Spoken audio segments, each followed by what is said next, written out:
Hey guys, and welcome to episode 80 of Diehlman at Halftime, the NBA podcast that tops all others. I'm your host, Larry Diehlman, joined by my co-host, Chris DiPietro.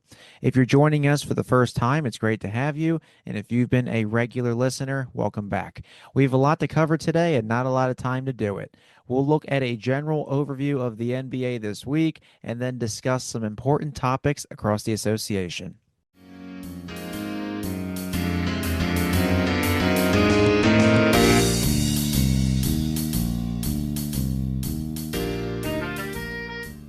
Let's get to our content for the week. The Cleveland Cavaliers right now have been pretty underwhelming so far this season. Right now they are 15 and 12 in the Eastern Conference and tied for 8th with the Atlanta Hawks.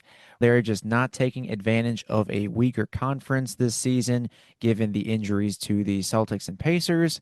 Chris, the Cavs are coming off a 64-win season. However, Donovan Mitchell is averaging a career high 30.7 points per game. First time in his career that he's doing over 30.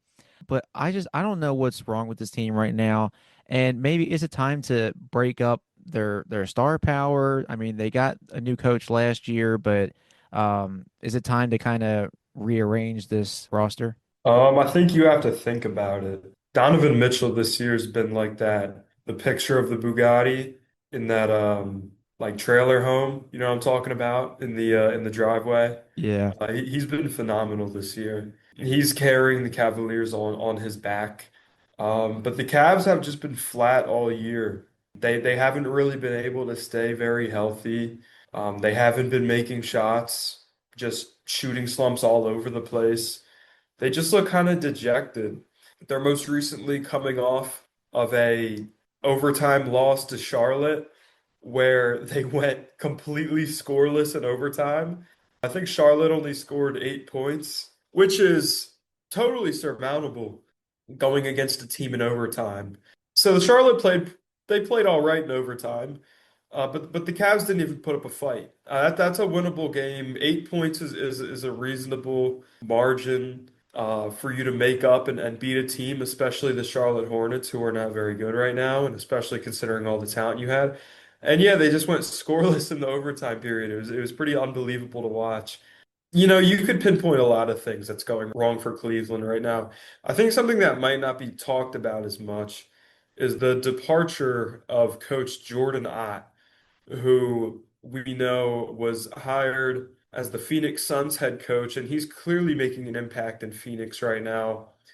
Phoenix had really low expectations this year, but I think they're hovering around the play-in spot in the West right now, despite not really a very talented team in comparison to most of the teams in the West right now. I think Jordan Knott's a really good coach. I think they struck gold with him. And if you're going to make the judgment based on how the Cavaliers are playing so far this season, I think it's fair to say that they're really missing his impact. But with how they've been playing this year, I'm not sure if this really just seems like an early season slump. I don't know if you can really extrapolate this team to just expect them to make a big leap come All-Star break or come play-in. Yeah, you know, this seems like maybe a fundamental issue with their roster construction or coaching. So yeah, I think you do have to think about breaking up the core. And it seems like it's got to be one of Garland or Mitchell. And I'm not sure I'm totally opposed to the idea of getting off of Donovan Mitchell for just a king's ransom because he's been playing so great right now. But I think I lean towards the Darius Garland end of this. I think maybe they should see what they get for him. I love Darius Garland. I think he's an awesome player. He's super explosive. He's a super good facilitator. He's selfless. He definitely kind of has his defensive lapses. He's a bit small, but I think Darius Garland's a winning basketball player. I believe he's a two-time All-Star right now. I love Darius Garland, but something has to give in Cleveland, and I think they could get a good return for Garland. I don't know exactly where you would aim to go with Garland in a trade, but one thing I did write down is if I'm Atlanta, Memphis, or Charlotte, and I can get off of Trae Young, Ja Morant, or LaMelo Ball for Darius Garland, I can also probably get some assets or picks back from Cleveland in return because I believe those three players might be valued a little higher than Garland. Maybe we're talking about like a swap situation with those players, but Darius Garland is not going to be in the negative headlines like you see often with those three players, Trae Young, Ja Morant, LaMelo Ball, for whatever reason. Again, Garland's selfless. He's a great facilitator, super athletic.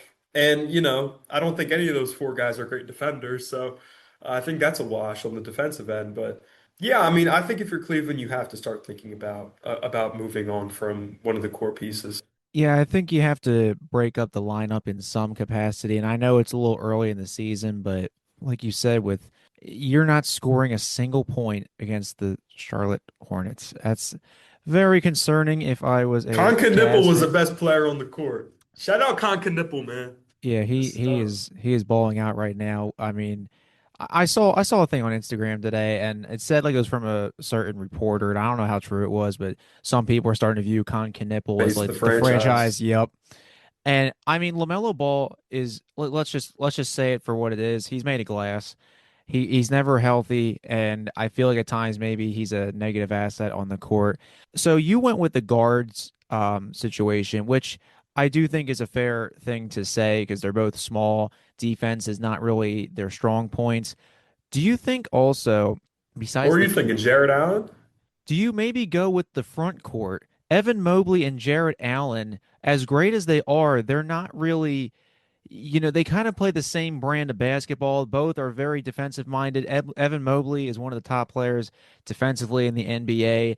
They're not somebody who's going to take step back three pointers or anything. They're just, they kind of just, Mobley will try it sometimes, but he's not not to consistent. any success. They kind of play a similar brand of basketball, like very down low, kind of just guarding the paint or, just kind of running a pick and roll. I don't know because so you have this problem. You have two small guards and two, old, if you want to say old fashioned post players. Is that really like you look at the Thunder, how they're so good? Shea can play, he can play defense and he's a great scorer. You have J Dub who can, kind of do everything. Chet Holmgren plays great defense and he's got great mobility. So like you're kind of stuck in both the back and the front court.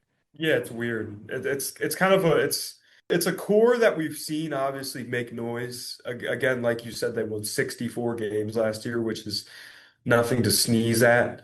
But yeah, there is a bit of redundancy in their skill sets. I think Mobley has what it takes in his body to really evolve beyond what he is as a player. He's extremely athletic, and he has that sort of build where Jabari Smith, Kevin Durant type of build where again if he can tighten up his handle and nail the jump shot, I mean, there's nothing stopping him from becoming a dominant scorer in his body, I think. So I don't know, maybe they look to trade Jared Allen. I like Mobley. I don't want to trade Mobley if I'm them, but I've seen a lot of Cavs fans complain about Jared Allen so far this year. He really is that true kind of paint beast type of player. Maybe they could run Mobley at the five, get something for Jared Allen. I don't know, but they definitely have to start thinking about maybe breaking this thing up. We'll see how they can do as the season progresses, but if they can't at least get to the Eastern Conference Finals in this kind of upside down year, then I think there might be some trouble in Cleveland. This episode is entitled Sin City Showdown. So, who's raising eyebrows at the moment?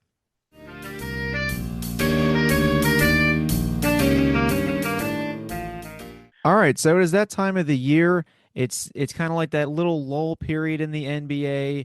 Nothing too exciting just yet. It's also prime football season. So of course it is the NBA in-season tournament or the NBA Cup. And right now we have reached the last game of that tournament. So the NBA Cup final, we will talk about that in a little bit. That is tomorrow, Tuesday, December 16th.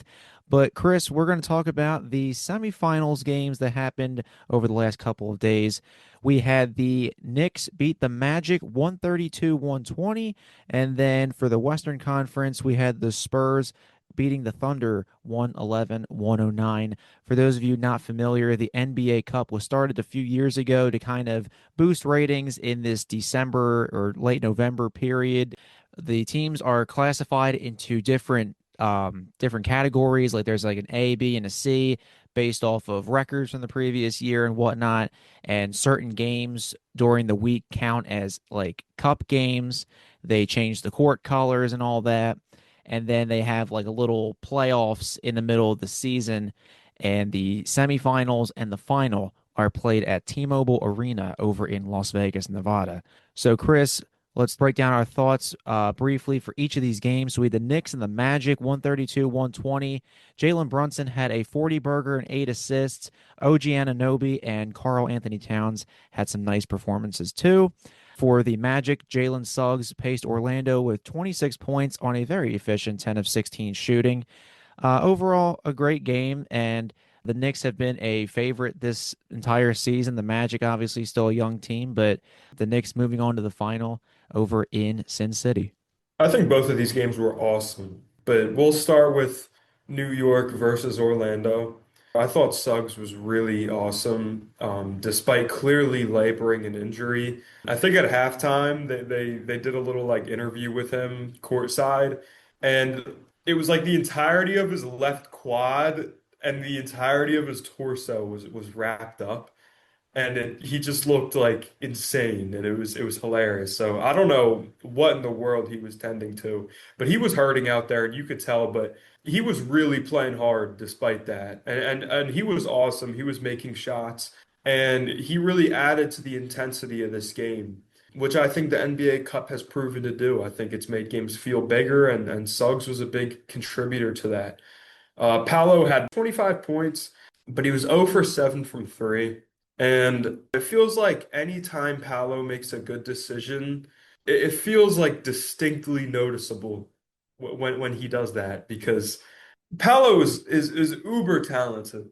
He is just a tank. He's got that LeBron frame. He's super strong. He has good touch around the rim. He has the makings of a potential top 15, 10 player in the NBA. And obviously still really young. But where his game needs to excel is in kind of the decision-making department. And there was a moment where he drove towards the rim and he pulled in three defenders and I think he hit like an open Anthony Black for a three, which I think he missed. But I was surprised that Paolo did not take the layup over those three defenders. That's kind of what it feels like watching him sometimes. He needs to improve his feel for the game. Obviously, still young, super talented. I love Paolo. But it was like it was noticeable when he would make a good decision, which you should not be saying about a player of his talent caliber.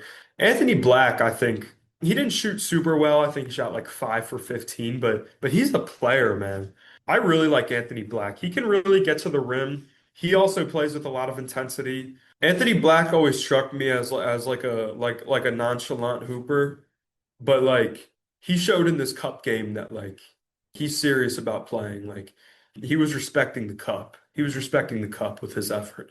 I like Anthony Black. He really kind of stepped up as the aggressor without Franz Wagner, and that's kind of where I'll transition it to lastly here. Orlando really misses Franz Wagner, however you want to say it.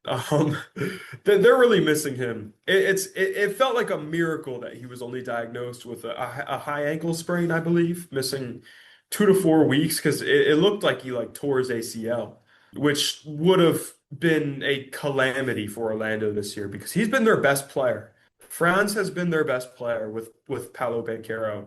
He's been much better with the ball in his hands. They really started to get the ball more in his hands as of late. He noticeably did not have the ball in his hands much to start the season, and Orlando was really struggling. And then he took more of a ball dominant role, and Orlando really started to gel.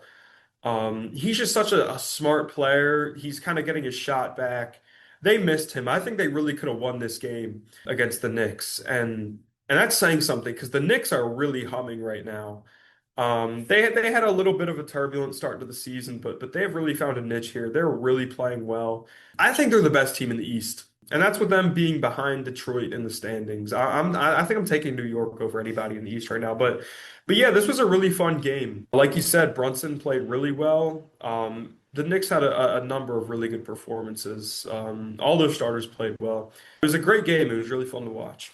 Yeah, just an overall great game. Jalen Brunson, we know what he can do just on the offensive end. He's not going to give you, all defensive first team vibes or anything, but he still can just go out and light up any court that you put him on, whether it's Madison Square Garden or what. And like you said, this Magic team, I think shifting to Franz Wagner has been a good idea for Jamal Mosley, and they have plenty of pieces to rotate offensively and defensively. Jalen Suggs, Anthony Black, whoever you have, it's a good core they have. Like you said, I don't think the Magic aren't going to wow anybody like going all the way to the finals or anything. I think the Knicks. The Celtics are up there surprisingly after their cold start they had, but I think both teams have a great season ahead of them, and the Knicks were our first contender for the NBA Cup final. So going over to the West, the Spurs and the Thunder perhaps starting a little rivalry, Chris. The Spurs handed the Thunder just their second loss of the season and snapped the Thunder's 16-game winning streak. They have been on a hot streak, and the Spurs got in the way of that.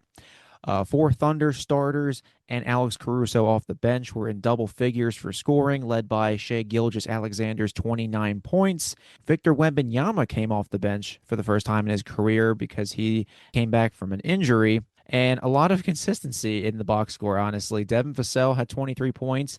Three players, Stephon Castle, De'Aaron Fox, and Wemby, each had 22 points. Very contested game. And Chris, you know what was hilarious?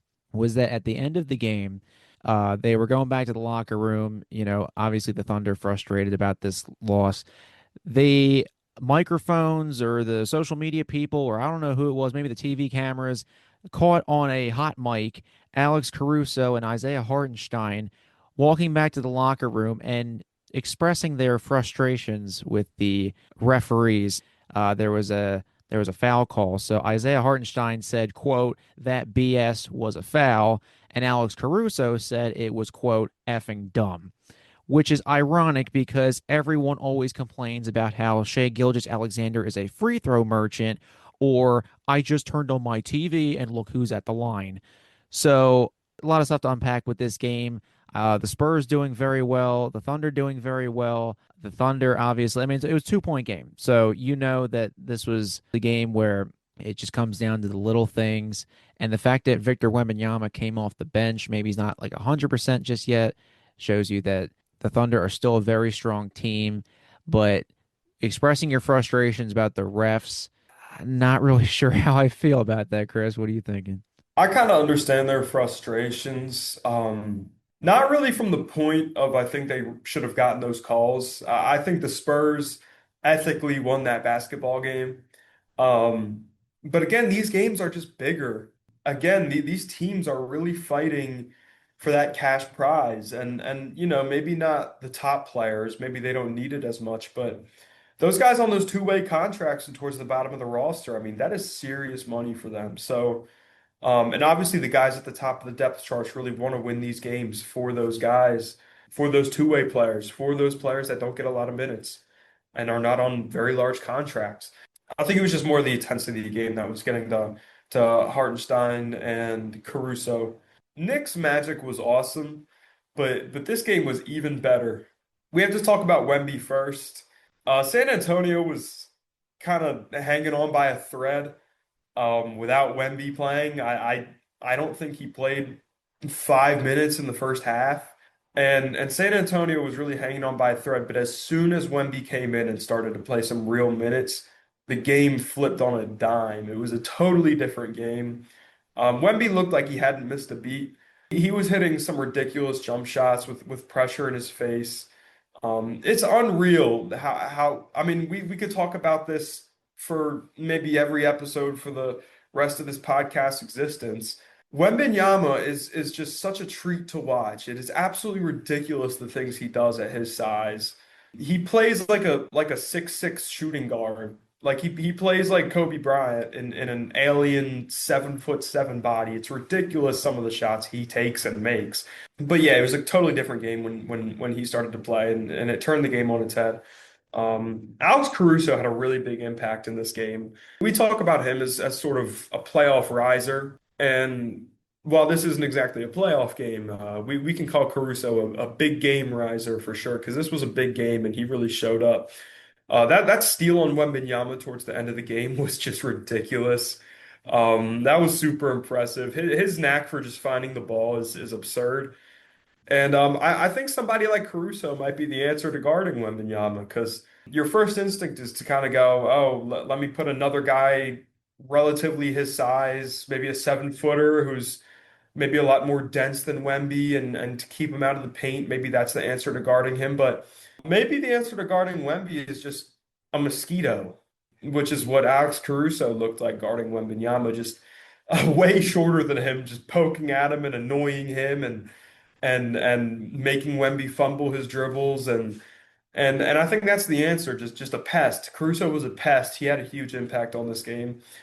Shea was a bit underwhelming for his standards. Again, I think he had 29 points, but he was only 1 for 7 from three, and way more notably, 5 turnovers. I don't know what's more notable, Paolo Banchero actually passing out of a triple team, or Shea Gilgeous-Alexander having more than 2 turnovers in a game. Five on Saturday, I believe. Very unlike him. Still played a fine game. Let's talk about Chet. I think Chet used to show up to bigger games with a little bit of trepidation and a little bit of uneasiness, but it really was apparent in this cup game, and it was apparent in the season opener against Houston, and it was apparent in the finals that Chet Holmgren's really kind of shaken that off. I think he's playing with a lot of confidence, and I think he has been really all calendar year since he came back from his injury earlier this year, 2025. And yeah, I mean, he's a big game riser, which I would not have expected to say about him, judging off of the big games he appeared in kind of early in his career. He was outstanding on Saturday. He was outstanding against Houston in that big game, and he was outstanding in the finals. So I think Chet's really risen to the occasion time and time again now. Lou Dort kind of had a rough game, shot really badly. I want to circle back to something you said about the Spurs Thunder rivalry we might see evolving right here. I think this is so cool. The Thunder are obviously just a total juggernaut.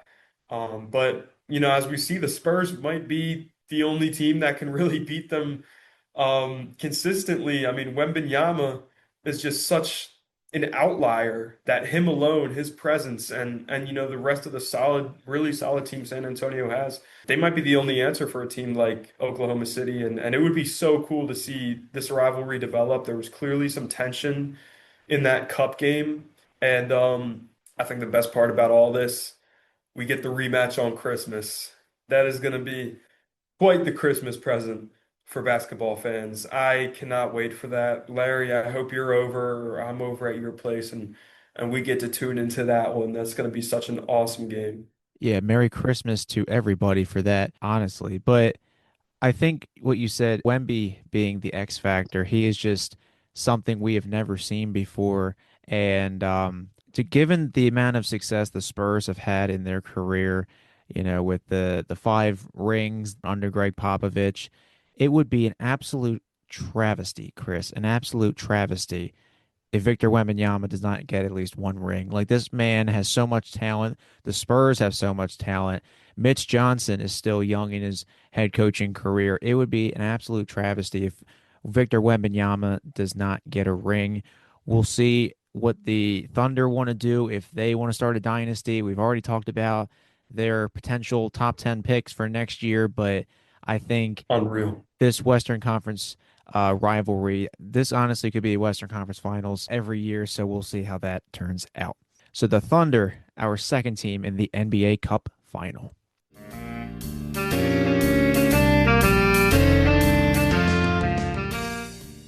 All right, so let's briefly kind of just talk about the cup in general.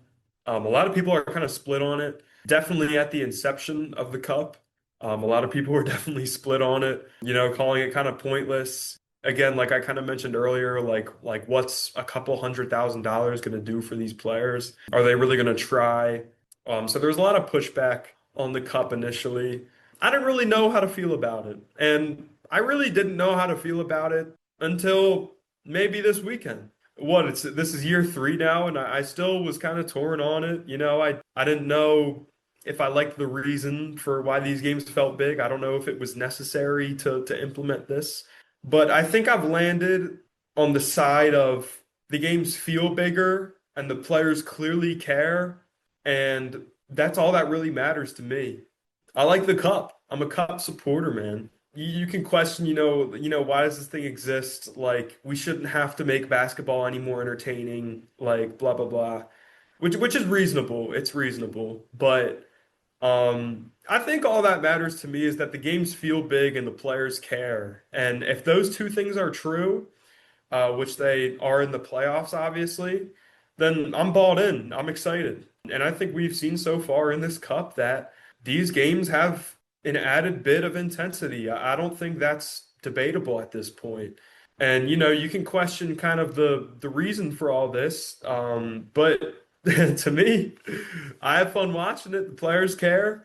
It's a fiery atmosphere over in Vegas, and we clearly just got some really fun games out of it. So for now, I think I like the cup. I support the cup. You support the cup? All right. All right. I You got you. support the cup, Blair?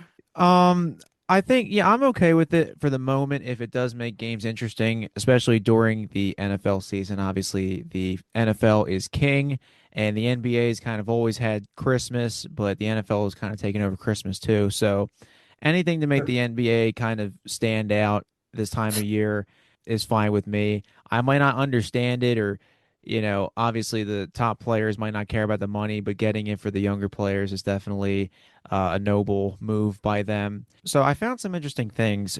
Sources told ESPN recently that the NBA is openly considering the possibility of moving the in-season tournament championship game away from Las Mhm. Vegas next season.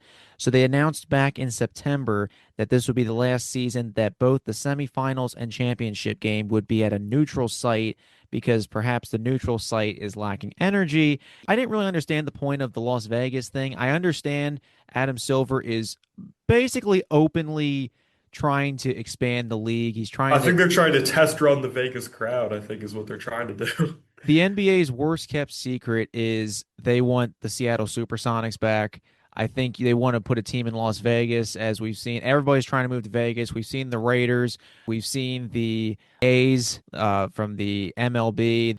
So I think Vegas is turning into this sports hub, but I'm not sure if Las Vegas is, you know, good at this very moment. And then obviously you'd have to switch certain conferences around and, potentially Memphis and New Orleans would they go to the East, blah, blah, blah. So that's one thing to look at. And then CJ McCollum, who currently plays for the Wizards, my condolences, and former president of the NBA Players Association, CJ said he thinks the tournament is, quote, registering well, adding that there's excitement and, quote, a different feel than the monotony of the regular season games. So it's good to see somebody high up in the players, organization or somebody who's understanding players' feelings with this. He's saying it's really working out. I know Adam Silver probably would love to hear that from multiple players and not just one person. But I think overall it's an interesting idea. Obviously, it's not something that other leagues are necessarily doing. I think the mindset here was to copy what I think it was European soccer does something similar to this, and that's where they were doing this from. I mean, Chris, could you imagine if the NFL in their short 18 game schedule tried to put a playoffs in October or something? It doesn't work.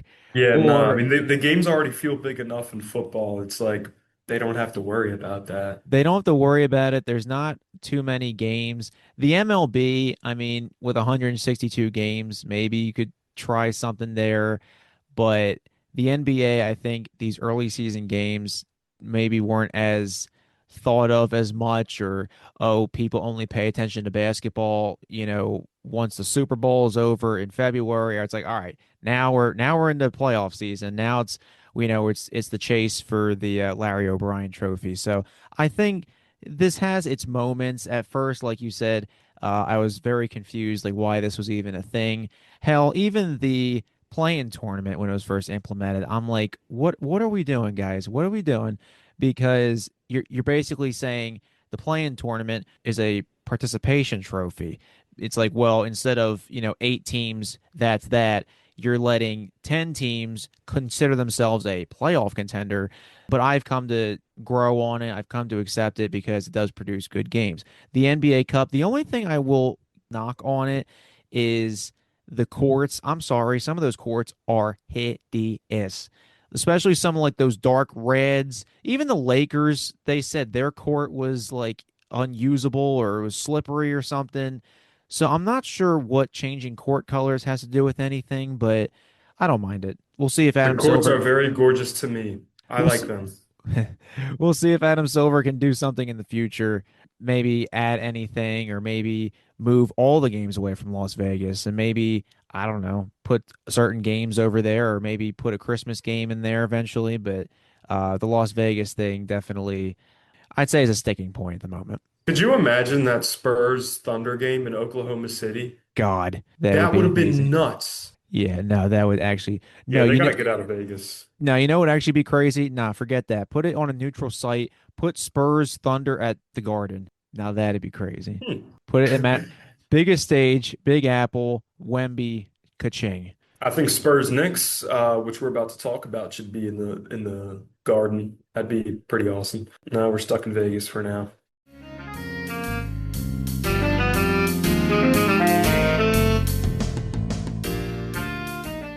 Finally, for this week's game of the week, I think it's kind of obvious at this point. It's going to be the New York Knicks and the San Antonio Spurs over at the T-Mobile Arena in Las Vegas, Nevada. This game is tomorrow, December 16th at 8:30 p.m., and it is the NBA Cup final. Chris, the Knicks and the Spurs have matching records of 18 and 7. New York second in the East. San Antonio is tied with the Lakers for fourth in the West. Knicks are on a 5 game winning streak. San Antonio, 3 game winning streak. And a lot riding on this NBA Cup final. The Spurs coming off that thrilling win against Oklahoma City. The Knicks handled the Magic pretty well, but an overall great game. We'll see Jalen Brunson going up against Victor Wembanyama and his young Spurs.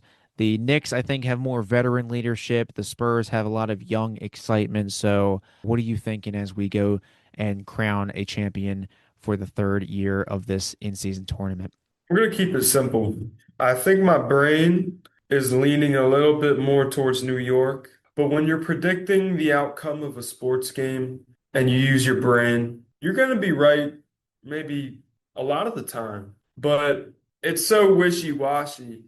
Sometimes you end up being right with your heart just as much, if not more. I think if you're making financial decisions, you want to lean into your brain. I think if you're pursuing an education, you want to trust your brain. And my brain is saying New York here, but man, just based off of that last cup game with Wemby taking over, I'm going off the pure vibes here. I'm going to take San Antonio. I just think they have the momentum. I think that their win was a lot bigger than maybe obviously New York's win was big for them. You know, beating Orlando, who is a really great team in the East and moving on to the final. That's a big win for them. But the Spurs just took down the 24 and 1 Thunder in Wemby's return. It was a really intense game. So I'm going to take the momentum coming from San Antonio and Victor Wembanyama and the vibes and my heart in this one. I'm going to take San Antonio 113 to 112. I think it'll be razor close. Wow. All right. So we have kind of similar predictions. And I think you had mentioned earlier, who did you say was going to be on Christmas? It was what, Spurs Thunder? First Thunder again. Okay, okay. So the Spurs will host the Knicks on New Year's Eve. So Ah, this cup game is going to be fresh in their mind regardless, as we get close to the end of the 2025 calendar year. I love it. I am going to go with the brain here. Ah, I'm going with those New York Knickerbockers. Kind of close score as you had said. I'm going 116, 112. I think this game All will be right, coming pretty down to the nice. wire regardless. Two great squads led by Mike Brown for the Knicks and Mitch Johnson for the Spurs. A lot riding on this, and we will see who's getting that $500,000 prize at It'll the be a end. good one. Respect the cup. Hashtag respect the cup. We are starting that trend. Respect the So cup. go on TikTok, go on Instagram, hashtag respect the cup.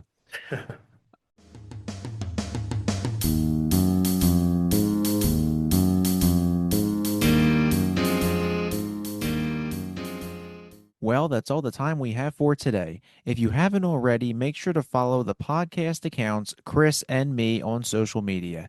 The three podcast accounts on Instagram, TikTok, and X or Twitter are under at Diehlman at half. My personal X and Instagram are at Larry Diehlman. Chris's personal X and Instagram are at Chris Dippy. All seven handles are in the description on Buzzsprout, Spotify, or wherever you get your podcasts.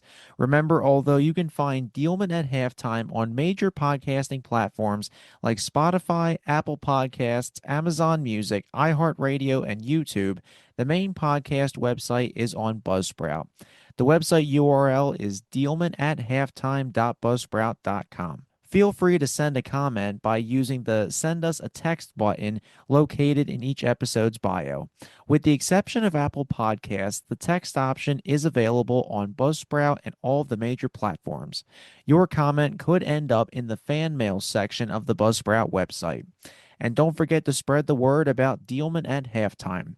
See you next time, fellow Hoops fans.